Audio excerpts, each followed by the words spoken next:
friends, and welcome back to our activity for Project STEAM, Design Your Own Planet. Today we are going to be talking about some different landforms because we have just begun thinking about what the topography of our planets are going to be.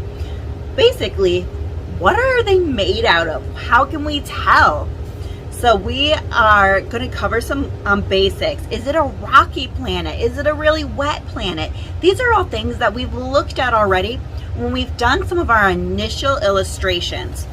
So today I started off by making just a little sketch here, and you can either make one of these or we'll be making a separate paper version following this. But I thought first we just kind of illustrate what these different areas actually are.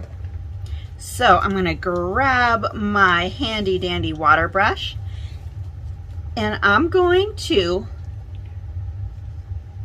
color in my blue here. This is my ocean. I know that I want a water planet, or I want liquid water available on my planet. So I'm going to include an ocean here. I'm going to go around this spot in the middle because this is where I want my island to be. Now, an island is land that's surrounded on all sides by water. Some islands are very small. You can see them in rivers and in lakes, or they can be entire continents, like on our planet, Australia. So these islands are not limited too much by size, nor what they can be made out of. I'm choosing to do just kind of a sand color, but you can do any sort of color you like for what your islands are made out of. Because obviously not all islands are covered in sand. Next, I have a plains region. This is an area of mostly flat land. There doesn't tend to be big trees or much of anything that's over like a shrub height. Some might connect to woods or have a couple of trees. It depends. There's a few different types of plains. They can be more of a savanna, or they can be the kind that kind of connect to hills. A lot of the plains we have near where I live connect to hills. They are areas where the elevation is kind of softly sloped. They're not super high like a mountain or flat and isolated like a butte. They are just a gentle hill. You'll notice I don't have examples of all landforms on our page, and that's okay. Your planet can have as many as you like, but I just want to make a map that's easy for me to understand just by looking at it. So here are my hills. Next, I want to raise that elevation a bit. This next section has a lot of color, so stay with me. This area is a marsh. Marshes are really unique because they are a combination of grassland and water. They can be a swamp type, a bog. There's a lot of overlap in names like this. So I'm gonna just kind of color it all in with a little bit of all of those colors.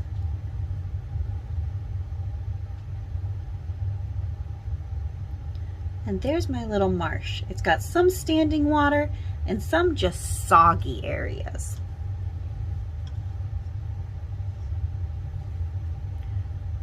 Over near it here, I'm going to add a lake. A lake is a small body of water closed into an area of land. Not too tricky. Sometimes the names for different bodies of water can get confusing, so I'm just going to include a river here. I've sketched on some tributaries, but I'm not going to label each one. Tributaries are basically small rivers that come off of lakes and rivers. So I'm going to include those in there as well. Next, I'm going to add in my mountains.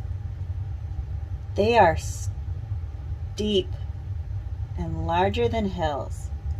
Some of my mountains have really defined peaks, and some are a bit more smooth. I'm going to not use too much green when I'm working on a lot of my mountain because not much grows at those really high elevations. But I'll blend in the green down here so we see that it does still connect. We could have a couple of trees here and there, and that's about it. I have some rocks going up here, and then the very top of my tall ones is also covered in snow. It's so high that it's frozen. This little area in between these two mountains is called a valley.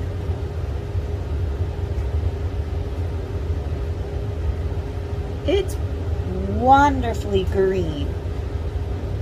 Not all valleys will be the same, just like not all landforms will ever look exactly the same.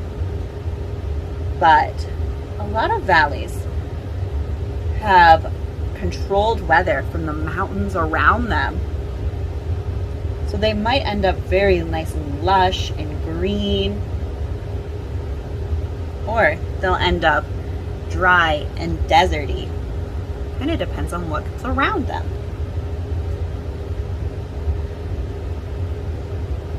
This mountain ends in a plateau. A plateau is a flat area. Kind of levels off the way a plains does, but at a high elevation. And usually it just drops off as well. This is different from a butte or a mesa, which are surrounded by anything else. It's like a random hill in the middle of nowhere with no curve point. They would just be blocked off. So I'll add some different colors in here. Maybe my plateau has some striations for rocks and a little bit of plant life, and I'll blend it into my marsh that's down here, just so my picture looks like it's all connected. And then I'll blend. So I just want to fill in that space, and then next I want to get my canyon in here. Now canyons are super steep. You kind of sketch that guy out just like this. Make sure we have some super steep walls. A lot of the canyons I've seen have really cool striations. You can see thousands of years of rock layer right in the side of them. You can see there are all their different colors, and even pick out what those rocks might be made out of. Sorry, got got a little too wet. And the important thing to remember about these striations or stripes is that even though they're pretty mirrored and predictable from side to side, they are not like perfectly across, because different areas will have different erosion that's occurred to them. So there are some areas that may have been rained on quite a bit, some areas that, you know, there was stampedes of animals that just lived on them. And these changes, they take thousands of years, if not millions of years, to change. You can do dating from inside of these rock layers and figure out where things lived and when. That's a really neat way that people look at fossils even today and try to date them, is by looking at the age of the rocks that they're found in, i.e., it's called carbon dating.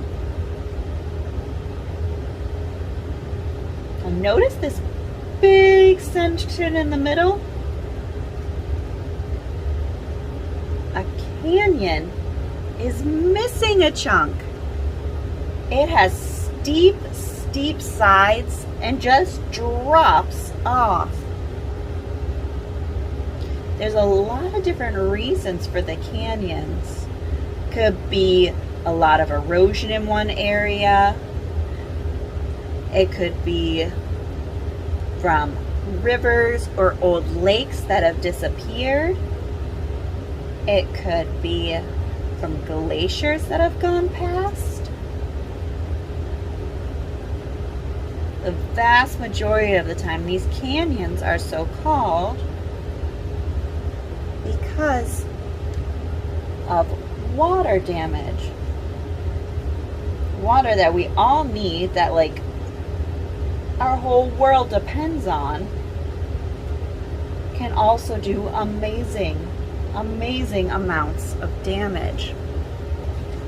So in this section here, there would have been water that changed the way this many thousands of years, thousands of years of rock had taken to form. That's pretty amazing, isn't it? Now next up here is a very special landform that you can find in just about every type of environment. And it is a cave or an opening somewhere in the ground. Sometimes caves are closer to being like holes in the ground. Sometimes they're sets of tunnels.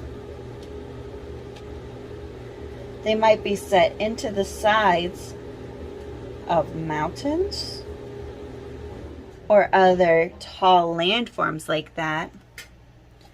Or they might be completely hidden under the Earth's surface. So for my illustration, I'm just going to pop one in here. And it's going to be one that more people think of when they think of as caves. It's just going to be right in the side of my canyon, the way it would be if it was surrounded by mountains. And it's going to have a little bit of an overhang.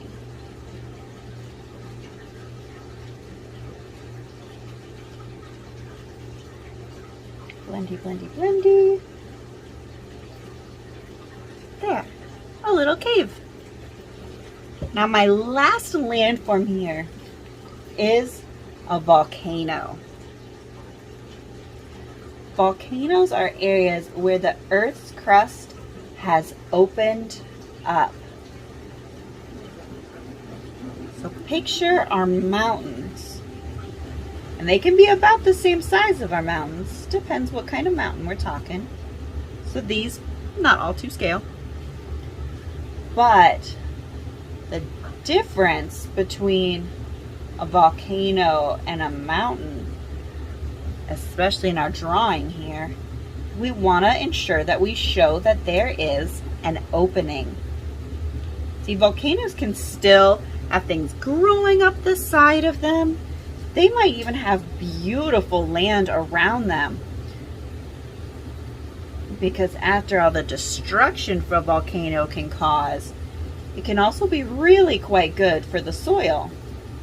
So it doesn't have to be just a plain brown. It could be lush and green and tropical and full of just wonderful life.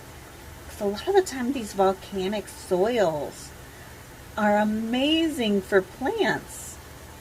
After, of course, the fire and destruction and the ash is not going on.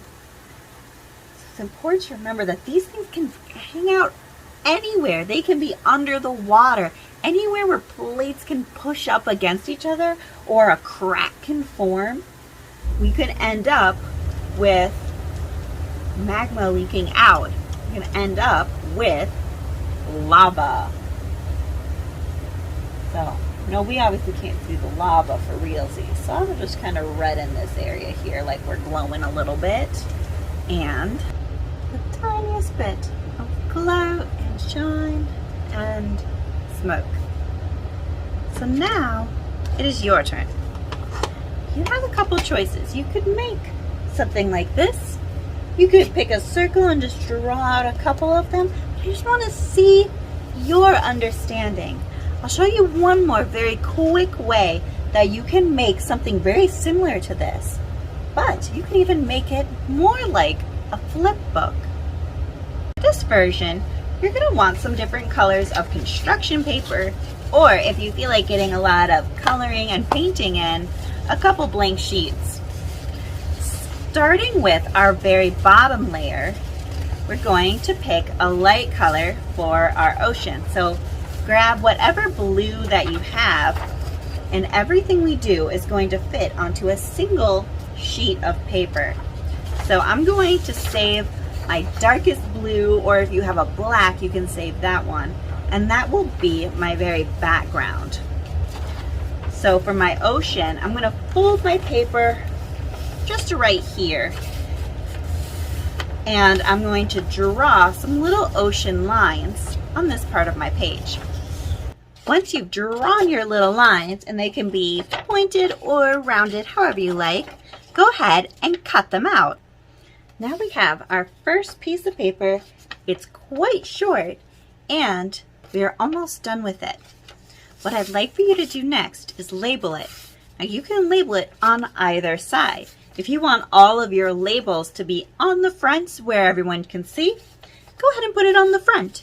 And I'll leave the back side open if you wanted to add any notes, like a definition of what that piece of landform is. Or you can leave it blank on the front and just have what your name is. It would work a bit like a picture flashcard. So that is totally up to you. I am going to put on mine a label on the front with information on the back. And I'm just going to write on there, ocean. Next, I want to make something small for inside my ocean. What's a landform completely surrounded by water? An island. So I'm going to cut out just a little island. And this is the cool part about using construction paper, is we can use a lot of different colors and just layer them up. So these can have as much or as little detail as you like. You can cut out lots of different layers to be the different types of land or environments for each one. Or you can just do one block color. So there is my island. And I'm going to label that one too. I-S-L-A-N-D. Island. Now I'm ready for my next step. I want to add my plains area. So lining up my piece here with the bottom of this piece, I have to make sure that I start my plains drawing away from the ocean. So I'll mark it here, and that's about how long I want my page to be. So I'll draw a line for my plains, and I'm going to include hills on this one as well. Now the plains are pretty easy. It's an area of flat land, so I just drew the line across. My hills, I just made some little bubbles, and that's it. So I labeled them, and now I'm going to cut them out. If you want to double check before you cut them out, pop your ocean on them. Yep, my labels and my drawing are perfectly legible together. Next, I'm going to take the other side of my green paper, and so it's not confusing, after I draw on my mountains, I'm going to color in my page a little bit, just so it's a slightly different color. You could also use just a completely different piece of paper, but I don't want to waste too much paper. See how otherwise it might be kind of confusing? Now I have my plateau and my valley and my mountains labeled. So now I'm going to make just a tiny mark, tiny, so I know about where the color change should start. So now that my green has a little bit of a pop of color to change it up, it's a lot easier to see the difference between them.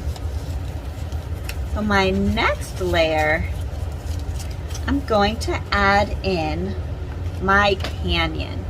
And the canyon is pretty easy. So using the paper that I cut the island out of, I lined it up and I'm going to do my canyon next. Here is the start of my canyon. I'm actually going to extend the canyon a little bit downwards, just kind of for funsies, because you'll still be able to see the sides of it really well. And I'm not sure if I want to have it all the way cut out the way I did in my illustration. So we'll see. And I do want to put my cave on here somewhere. So I'll grab another piece of paper and pop one of those on. So I decided to cut out the dip of the canyon, but then I also doodled on a little cave connecting to it. Instead of the opening being on the side like it would be in a mountain, I was thinking about if it was inside of that ravine, a little opening that led to a big cave. And then once it's all dry, or you use a separate piece of paper to make a connection to it, it's actually hidden a tiny bit, which I thought was kind of cute. So if you wanted, you could even lower the cave. There's plenty of room, and nobody could see it unless they looked inside your flip book. It'd be hiding just like a real cave. And now I want to add just one more layer, my volcano. This one I kind of just eyeballed. I wanted to use this nice dark green color because I want to keep in mind that volcanoes aren't all that mysterious and dark. They're not all necessarily all rocky even. So I am just going to label this one, and then we can attach our background. So pick any color that we didn't really use a lot of. I'm kind of stuck between blue and maybe just doing a sheet of black against it. Let's see what we choose. How you connect these is all up to you. You can use glue. If you use a liquid glue, do it carefully so you don't stick them together. You could tape. Stapling would be helpful. Or you can use any other binding method or way to connect them. I'm thinking I want to try some brass fasteners. They might not be the most helpful. I would kind of prefer to use a stapler at this part, but I did want them for one surprise part. So now it's not only a wonderful topographical flip book about a bunch of different landforms that you can actually turn the pages on and learn more about. It's a volcanic eruption! I can hardly wait to see what y'all create. Have an awesome day!